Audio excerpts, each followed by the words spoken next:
B is for Barbara. Barbara who? Barbara Johns, that's who. Barbara Johns grew up on her grandmother's farm in Prince Edward County, Virginia. When she was a little girl, Barbara worked on the farm, read lots of books, and wrote plays with her cousins. She was smart, and she had a wonderful imagination. White leaders in Virginia did not allow black children and white children to go to the same schools.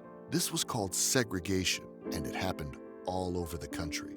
The schools for black children were in bad shape. Barbara's school didn't have a cafeteria or a gym. It didn't even have enough room for all of its students. Sometimes, students had class on the bus or in shacks with tar paper roofs that leaked when it rained. Can you imagine learning in a school like that?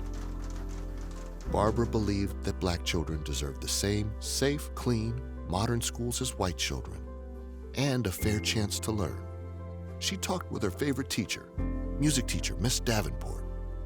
Miss Davenport challenged her to do something about it. C is for clever. Do you know what was really clever? Barbara's plan to speak out, that's what. One day at school, Barbara pretended to be the principal. She wrote a note to the teachers, telling them to send all of their students to the auditorium. When the students got there, the curtains parted, and it was Barbara. She shared her plan. The students would go on strike, meaning they would not go to class and instead march outside.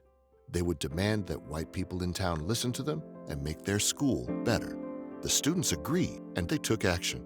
On April 23, 1951, Barbara led more than 400 of her classmates in a strike. They were the talk of the town. Barbara's plan worked. But for Barbara, the strike was just the first step.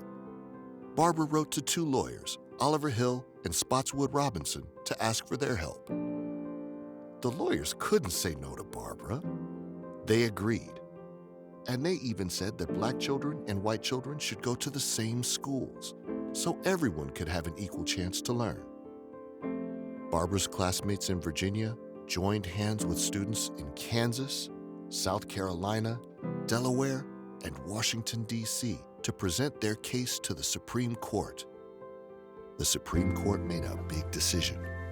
Segregation was against the law. Many white people were upset by this. They didn't want their kids to go to school with black children. But after a few years, black students and white students could finally learn together in the same schools. Barbara's courage and action led the way.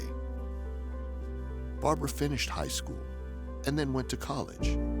When she was all grown up, she became a school librarian. Barbara died in 1991. A statue of her and her classmates stands tall in Richmond, and a new statue of her will represent Virginia in the U.S. Capitol. Now, Virginia celebrates Barbara Johns Day every year on April 23rd, the day she led the strike. We remember Barbara for her bravery. We remember Barbara because she changed education in America forever.